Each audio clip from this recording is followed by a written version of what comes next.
seconds. Okay, so today, yes, you don't need to ask that. Yesterday, you had to watch the documentary on your own, and you just had to type 4 things that you learned. What you like, literally anything. You just had to tell me what you learned, what you do. Anything was totally fine. So,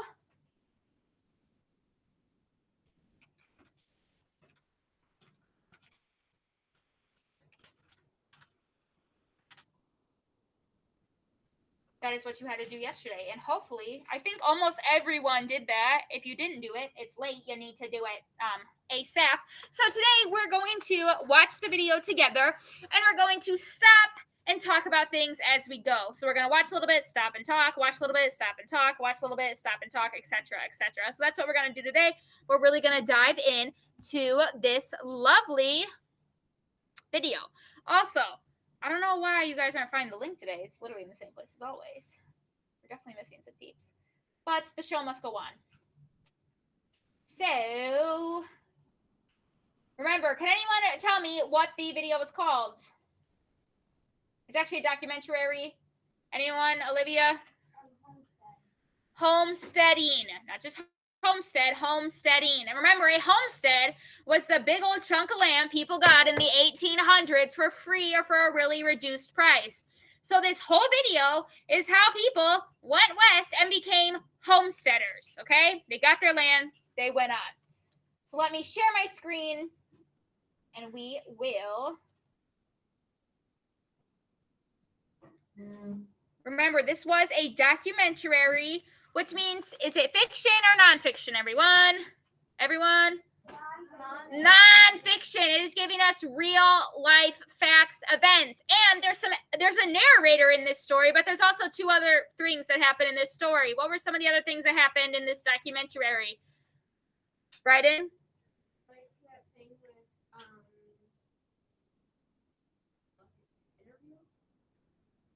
I don't know which one you're talking about. Okay, yeah, one of them, what? There was 3 people, and then there was another thing with J.G. Towley. Yeah. The thing with J.G. Towley is considered a what? I'm highlighting it on my screen. Abigail? A primary source, or it's a first-hand account. Remember, obviously we can't physically talk to J.G. Towley because he's dead, because he was alive in the 1800s, but it's considered a first-hand account because it is something that he wrote in the 1800s. It is real-life proof. He was really there. He was really living it. He was really a homesteader. So that is our first-hand account. And then we also hear from 3 other people, and 2 of them are other things that start with an E. Jaden? Experts, and we will get more to them. Well, I'll stop, we'll point them out and things of that nature. So I'm going to be stopping and starting this a whole bunch. Which one do I have to turn off? Okay. Wait, shh, 1 person at a time. Olivia. Okay. But then I'm going to have to keep on turning it off and turning it on. Okay, we can do that. All right, Mrs. Kneifel is going to stop talking.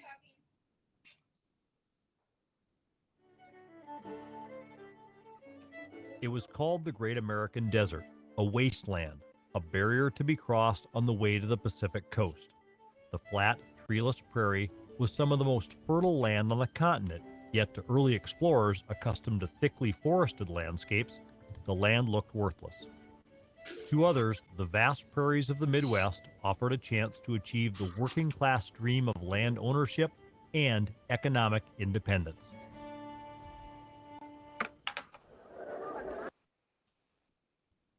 Okay. Oh my goodness. I'm sorry. It's going to take me a minute because I'm going to have to keep on going back and forth between turning on and turning off. Anyways, so, the Great Plains, as people were moving west from the east, but before they got to the west coast, they crossed what they considered to be the Great American Desert. Everyone in class, look at me when I'm talking, because now we're not watching the video, so let's have some eye contact. The Great American Desert. Why was it called the Great American Desert, the Great Plains? It was not really a desert, so don't say, Mrs. Kneifel, it was a desert. It wasn't a desert. Why did they consider it the Great American Desert, Dylan? Right. It was plain flat land. There was no trees. There was no forest like they were used to in the East. And people didn't realize the soil was so rich, so great for farming and stuff. So they literally were like, oh, this is just flat land. There's nothing good here, is what people originally thought, which is why it was originally called the Great American Desert. There was no trees. There was no forest. It wasn't like what they were used to. Okay. So we are going to continue on.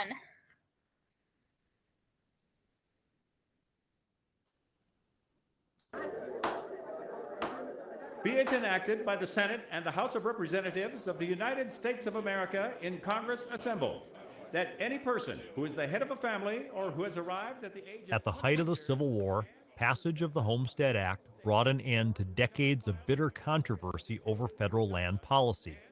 The act at last achieved what so many had worked so long for, ensuring that it was not just the rich and powerful who would claim the unbroken plains, but anyone willing to work to achieve their dream of becoming landowners. Upon which... Okay. All right. Wait, no. Oh my goodness. I'm sorry. All right, people at home, I'm sorry. Mrs. Kneifel is just having a hot mess of a time going back and forth between these. It does not do that in my room, so I don't know why it does that over here. But anyways, okay, so the Homestead Act was made in the late 1800s. What exactly was the Homestead Act? Can someone kind of describe it for me? Nice and loud, those people at home can hear you. Bryden, want to give it a try?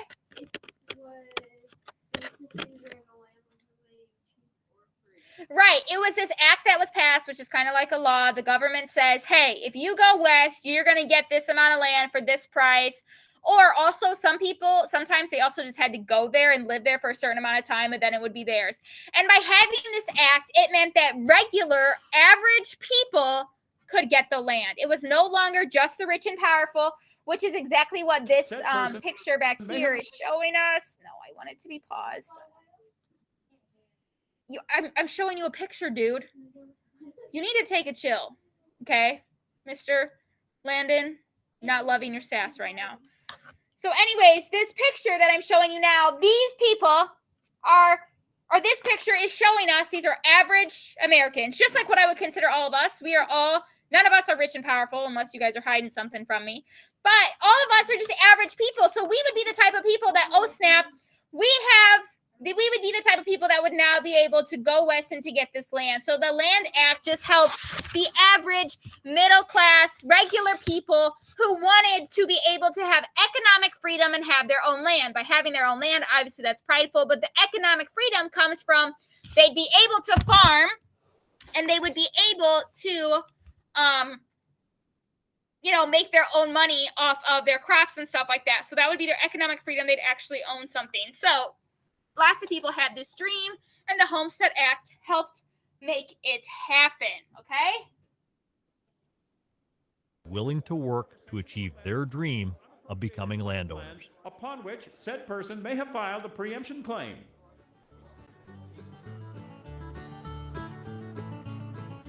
All of this was part of a general philosophy of the Republican Party, but especially of Abraham Lincoln.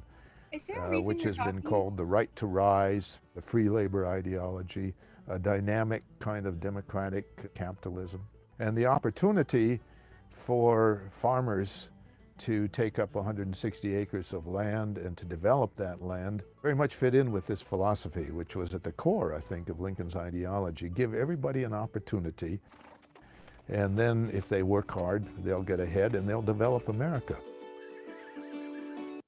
Okay. So, this guy way back here is a what? He would be considered a what, Caden?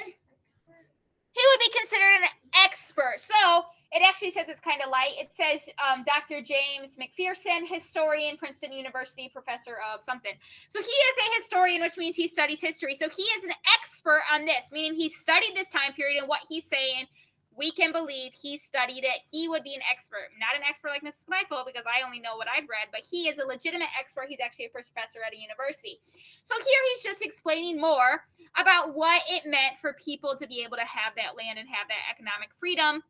People were able to go and get, for the most part, the Land Act said how many acres were they allowed to get? It just said in the video like 5 seconds ago. 160 acres, and that was what people were majority. That's what they would be able to start out with, and people were just able to go. They were able to get that land and have that economic freedom and start up their farms. Obviously, 160 acres in today's world for a farm is not that big, but in 18 whatever, did they have a big old tractor to use?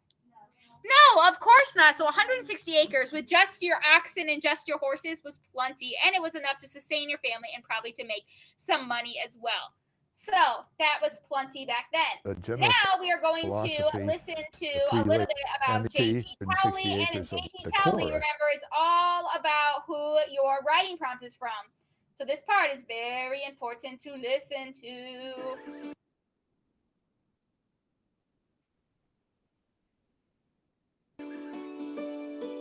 March 1st, 1884. Dear old friends, you speak of going to Nebraska.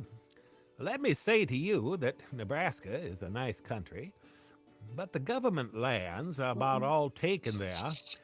I came to Dakota 3 years ago last fall with Mr. Wilder. We liked it then, and we still like it.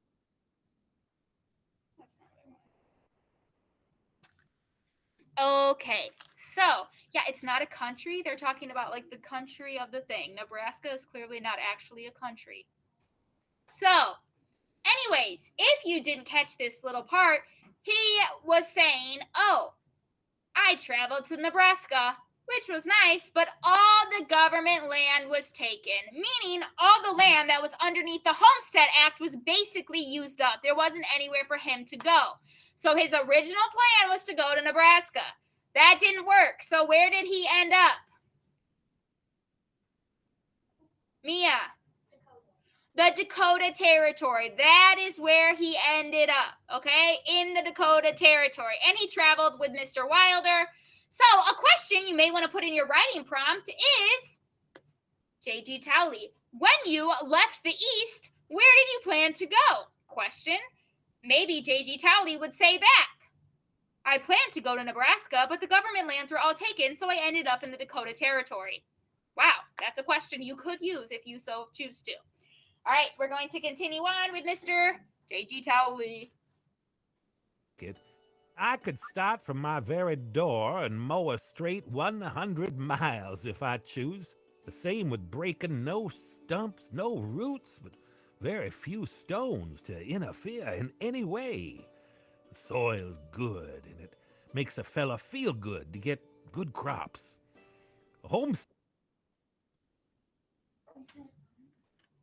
Okay. Why did they add the point that he could, go out the front door of his house and literally, obviously didn't have riding lawnmowers. They just had like blades. And mow 100 miles straight. And there was no stumps, no rocks, no trees. The soil's good. Why did they decide to add that? Mark, your hand is up. Oh, dang it. I had it in my mind. To just say how clear the land was and how there's no trees, nothing to interfere with your farming. It's just straight farm. Right. It was the perfect farmland. Would it be easy to farm in a forest, everyone? No. So it is literally, he said 100 miles all around him. There's no trees. So it is just really good farming land. So that's what he's saying. The soil's good. There's no rocks to interfere with. There's no stumps and all of that. So maybe when you're writing your writing prompt, you could say,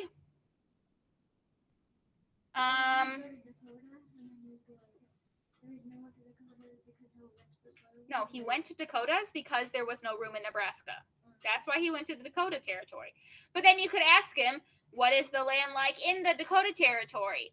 Then he could say, oh, the land is really, it's very vast. It's very open. There's no stumps and rocks. You could say something like that. Okay? Continuing on. Homestead or tree claim costs first on entry $14, and at time of proof of residence costs $4 more, making $18 for 160 acres. Is this cheap enough for you? If so, pull up stakes and come to Dakota as soon as you can. When you are about ready to start, write me, and I will tell you where to land here. Newcomers are arriving here to get a slice of Uncle Sam's domain. And what other folks can do, why with patience cannot you. Only keep this rule in view, come to Dakota and begin anew.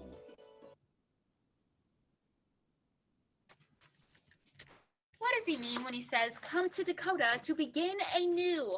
Obviously, remember, this is during the 1800s, so his English may not be the exact same way we talk, but he's saying to begin anew. Anew what? Angelina? I'd probably say like a new life, but not like a whole new life, like new farming, better Yes, that's right. soil, better housing, better everything for him and his family. Yes, that's what he's saying. He's saying, I'll begin anew. Like, hey, if you want a different life, if you want a new life, come to the Dakotas. And he's saying to whoever he's writing, we can assume he's writing this to anyone back east. You know, if you decide to come here, just write me and I'll tell you where's a good place to stop. So that section 150 to 320 is what your writing prompt is about. Also, I know I didn't stop when we talked about it, or I didn't stop when he said it, that he and Mr. Wilder traveled here 3 years ago. So what year did he come from the east? If he wrote this in 1884, what year did he come from the east, Olivia? Yes. So another question could be, when did you and Mr. Wilder decide to travel from the east? We traveled in 1881. Like, see, there are so many questions, so simple.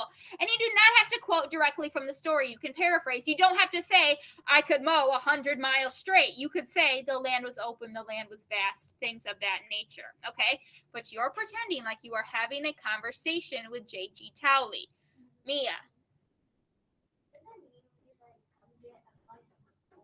Oh, that was another thing. Come get a slice of Uncle Sam's whatever he said. So, domain. Yeah, that was one of our vocab words. So, Uncle Sam's like property. So, people refer to like the owner of America as Uncle Sam. It's like, you know, you see him around, like a picture of him around 4th of July and stuff.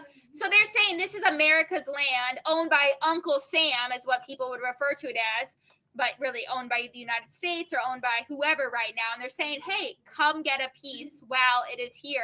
It only cost them $18 for 160 acres of land. So you could also ask that, J.G. Towley, how much did you pay for this land, for your 160 acres? It costs $14 when you first get there. And then once you're approved, then like, you know, filing paperwork and all that is $4 more. So it cost them $18, or cost him specifically $18. Ethan.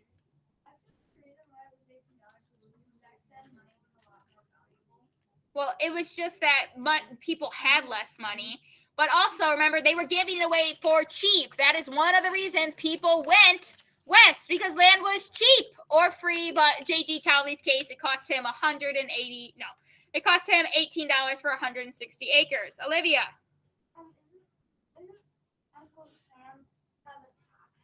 Yes. That is who Uncle Sam is. Does anyone have any questions about your writing prompt or about J.G. Towley? If not, I'm going to continue on to our video.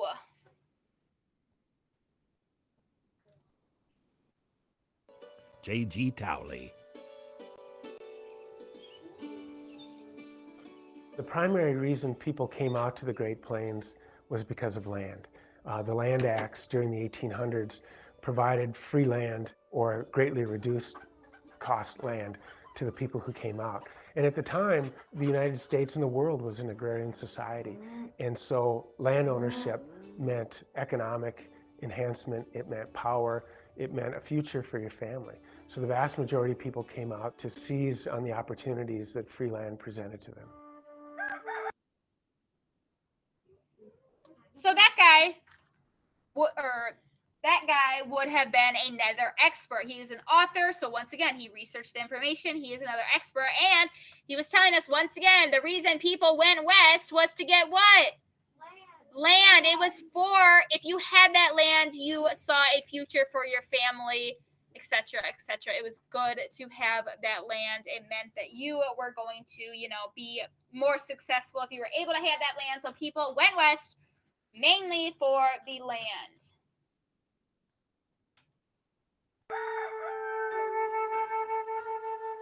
When I began to research my great-grandfather, I didn't know very much about him. Joseph Marquardt, the wheat king of Logan County, you know. I knew those few facts about him, that somehow between 1886, when he fled Russia and landed in Dakota Territory, and in the 1930s when he died, he managed to accumulate almost 6,000 acres of land. Well, inevitably you have to say, how did he do that? My great-grandfather left because he got involved in a little altercation with a commanding officer, and he was secretly taken out under cover of darkness.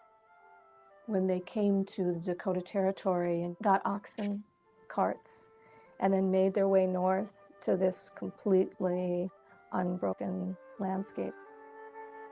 Apparently my great-grandfather's response to it was just complete awe, amazement, excitement, just exhilaration. He saw what he would make of it. He saw a kind of a completely blank canvas that he could just build a life on.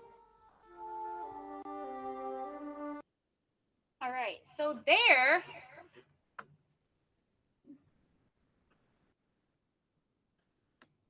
Okay, so that little section was of a woman whose family member, who she never personally met, but you know, they have that research, or they have that, you know, ancestry stuff written down and all that. It was a ancestor of hers who once was considered to be a homesteader. He actually was from Russia or the Ukraine and made his way all the way to the Dakota Territories, the Nebraska area, and all that. Why do you think they showed the globe or the map picture where they went from the Ukraine to the United States? What effects did that have for us? Like, why did they do that? Abigail, what do you think? Yeah, to show the length. Like, Russia to the United States isn't like a little, like, oh, I'm just going to drive there. Like, it is a long trip. But he was willing to make the trip because he knew what the United States had to offer.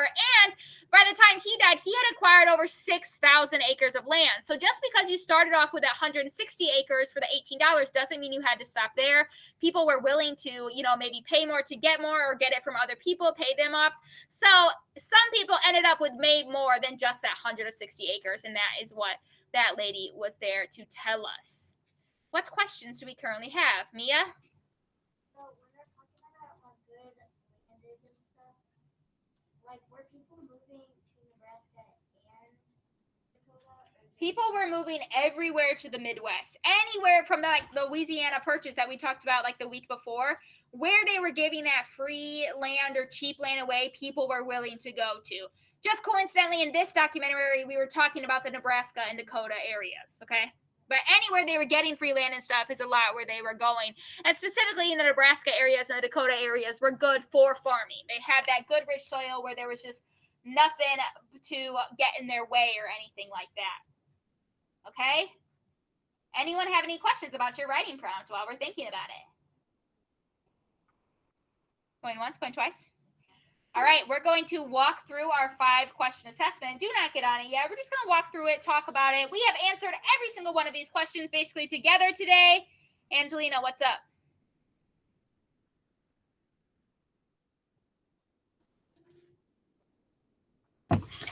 I was asking if on our writing prompt if we can ask why he left the West.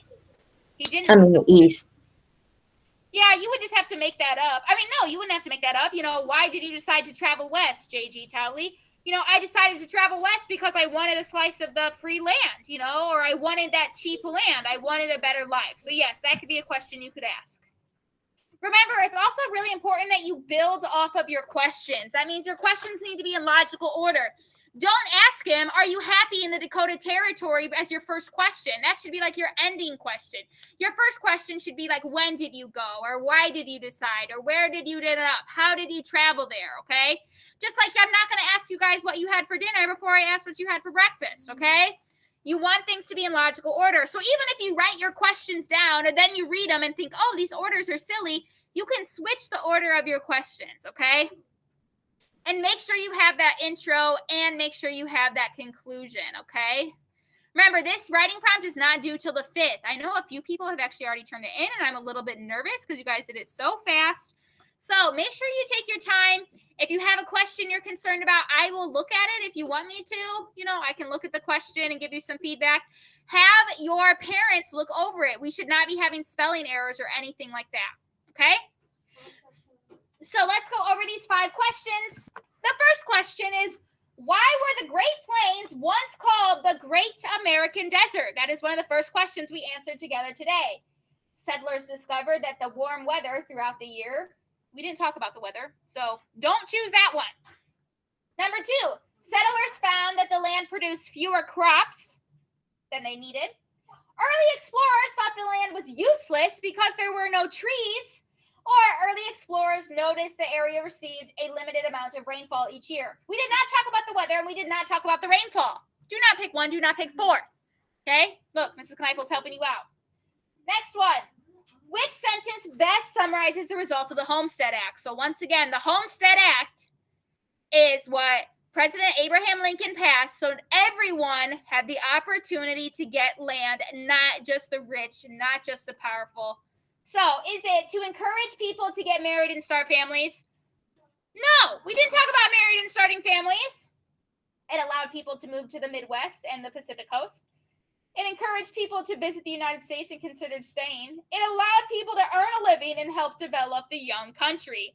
So when they say young country, they're referring to the United States because at this point, people, besides Native Americans, hadn't really been living in the United States very long compared to other countries. Okay, so think about it.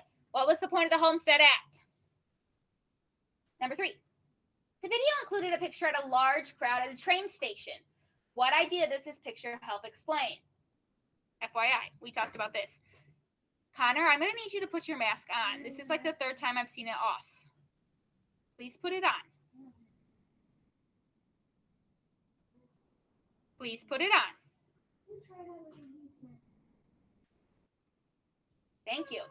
The Homestead Act made land open to everyone, not just the rich and powerful. After the Homestead Act, the plains became so crowded people headed back east.